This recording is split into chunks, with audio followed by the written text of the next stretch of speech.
Hello friends, welcome to our channel. இன்றைக்கி video என்னென்னு பார்த்தீங்கன்னா காஞ்சிபுரம் ட்ராவல் விலாக் தாங்க. காஞ்சிபுரம் எப்படி போகலாம், அங்கே என்னென்ன கோவில்கள் பார்க்கலாம், ஒரு நாளைக்குள்ளே எத்தனை கோவில் விசிட் பண்ணலாம், இந்த டீட்டெயில்ஸ் தான் பார்க்க போகிறோம். ஃபர்ஸ்ட் நாங்கள் ட்ரெயின் ஏறினது பார்த்தீங்கன்னா சென்னை பார்க் ஸ்டேஷனில் தான் ஏறினோம். காலையில் 7:15 ட்ரெயின் இருக்குது.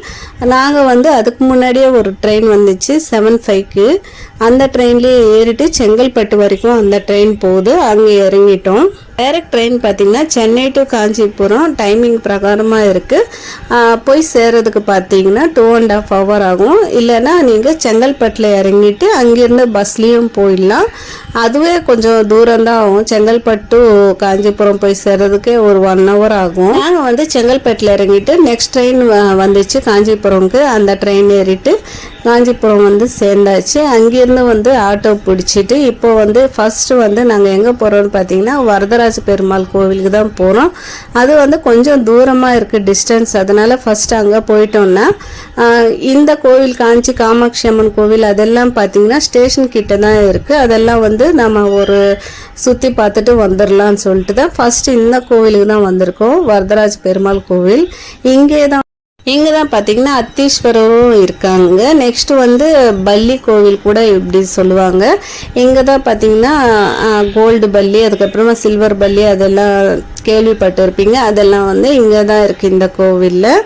அதனால ஃபஸ்ட்டு இங்கேயே பார்த்துடலான்னு சொல்லிட்டு தூரமாக இருக்கிற கோவிலுக்கு தான் ஃபஸ்ட்டு வந்துவிட்டோம். ஏன்னா அன்றைக்கி பார்த்தீங்கன்னா நாங்கள் போகிறதுக்குள்ளேயே 11 ஆயிடுச்சு டைமு. இதுக்கு மேலே ஒரு கோவில் தான் பார்க்க முடியும். அது இந்த கோவிலாகவே இருக்கட்டும்னு சொல்லிட்டு இங்கேயே வந்துட்டோம். அதுக்கப்புறமா 12 o'clock மேலே கோவிலெல்லாம் க்ளோஸ் பண்ணிவிடுவாங்க. அதுக்காக தான் ஃபர்ஸ்ட் இங்கே பார்த்துட்டு பிரசாதமும் கொடுத்தாங்க. இங்கேயே சாப்பிட்டுட்டு கிளம்பிட்டோம். இங்கேயே பார்த்தீங்கன்னா மத்தியானம் அன்னதானம்னு சொல்லிட்டு இருந்தாங்க. சரின்னு போய் கரெக்டாக நாங்கள் போகிறதுக்குள்ளே க்ளோஸ் பண்ணிட்டாங்க கேட்டு.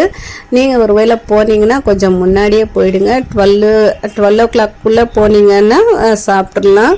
அன்றைக்கி நாங்கள் மிஸ் பண்ணிட்டோம். சரின்னு சொல்லிட்டு இங்கேருந்து கிளம்பிட்டு நாங்கள் நெக்ஸ்ட்டு எந்த கோயிலுக்கும் போக முடியாது, எல்லா கோயிலும் க்ளோஸ் பண்ணியிருப்பாங்க.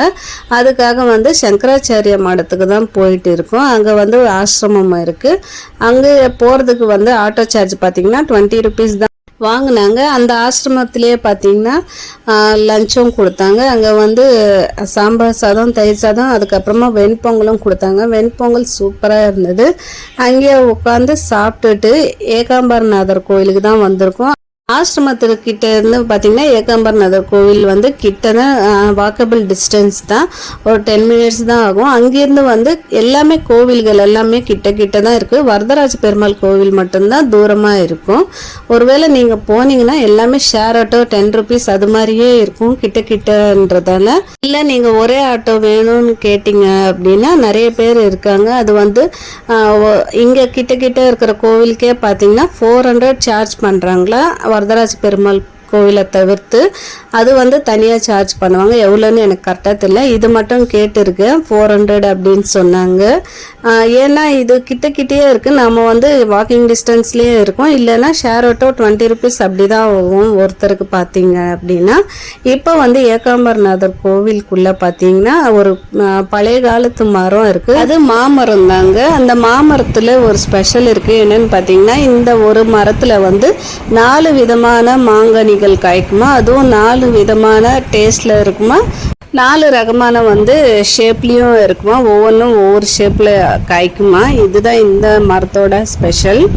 இது காமாட்சி அம்மனே வச்சாங்களா. இது ஈஸ்வரனுக்காக கல்யாணம் பண்ணுறதுக்காக தவம் இருந்து இந்த மரத்தை வச்சாங்கன்னு சொல்லிட்டு அங்கே போர்டில் எழுதி இருந்தாங்க. இந்த மாமரம் பார்த்தீங்கன்னா 3500 வருஷமாக இருந்திருக்கா. அப்படியே ஸ்ட்ராங்காகவே இருந்திருக்கு. இந்த மரத்தை சுற்றி பூஜை பண்ணிங்க அப்படின்னா குழந்தை இல்லாதவங்களுக்கு குழந்தை பாக்கியம் கிடைக்கும் அப்படின்னு சொன்னாங்க. பூஜை பண்ணுறதுக்கு என்ன ப்ராசஸ்ன்னு அப்படின்னு கேட்டால் பூஜாரி அவங்க ஒரு கயிறு வந்து பூஜை பண்ணிவிட்டு கட்டுவாங்களா. ஒரு 1 இயர்க்குள்ளே உங்களுக்கு குட் நியூஸ் வந்துடும் 6 மந்த்ஸ்க்குள்ளே அப்படின்னு சொன்னாங்க.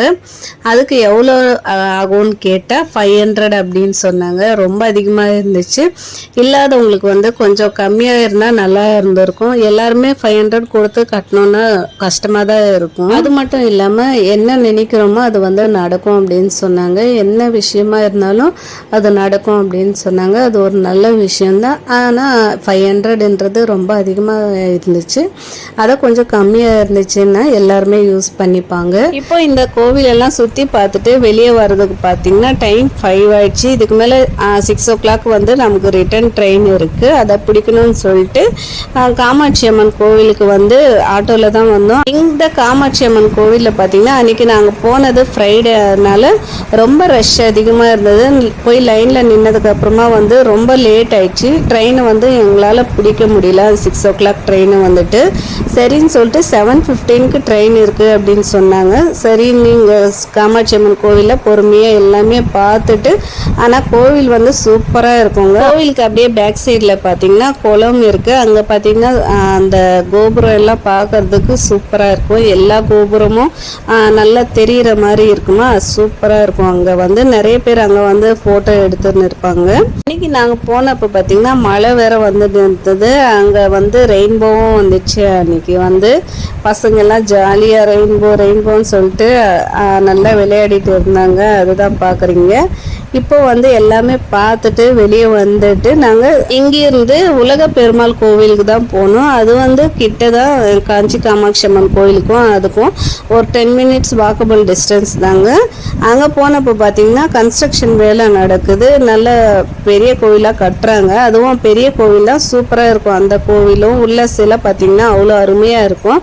அன்றைக்கி நாங்கள் போனப்போ பார்த்தீங்கன்னா மூடி இருந்தாங்க. சுவாமியை வந்து பக்கத்தில் தான் வச்சுருந்தாங்க. ஆனால் சிலை பார்த்திங்கன்னா பெரிய சிலையாக இருக்கும். அதை பார்க்கறதுக்கு சூப்பராக இருக்கும். அதை மிஸ் பண்ணிட்டோம். இப்போ வந்து ஸ்டேஷனுக்கு தான் வந்திருக்கோம். ட்ரெயின் பார்த்திங்கன்னா 7:15க்கு ஒரு ட்ரெயின் இருக்குது. லோக்கல் ட்ரெயின் தான். அதுக்காக தான் வந்திருக்கோம். அன்றைக்கி பார்த்திங்கன்னா சரியான மழை. நாங்கள் அங்கே உட்காந்துருக்கும்போது பார்த்திங்கன்னா அம்மா வந்து போண்டாவும் அதுக்கப்புறமா கெஜ்ராவும் வாங்கி வச்சுருந்தாங்க. அதை தான் மழையிலே உட்காந்து நல்லா சாப்பிட்டுட்டு ட்ரெயின் வந்ததுக்கப்புறமா ஏறி வந்தாச்சு. இந்த வீடியோ உங்களுக்கு பிடிச்சிருந்தா நம்ம வீடியோக்கு ஒரு லைக் கொடுத்து சப்ஸ்கிரைப் பண்ணிக்கோங்க. நம்ம சேனல் சப்போர்ட் பண்ணுங்கள். தேங்க்ஸ் ஃபார் வாட்சிங் ஃப்ரெண்ட்ஸ். இந்த வீடியோ உங்கள் ரிலேட்டிவ்ஸ் யாருக்காவது யூஸ்ஃபுல்லாக இருக்கும்னு நினச்சிங்க அப்படின்னா நம்ம வீடியோவை ஷேர் பண்ணி விடுங்க. நம்ம சேனலை சப்போர்ட் பண்ணுங்கள். தேங்க்ஸ் ஃபார் வாட்சிங் ஃப்ரெண்ட்ஸ்.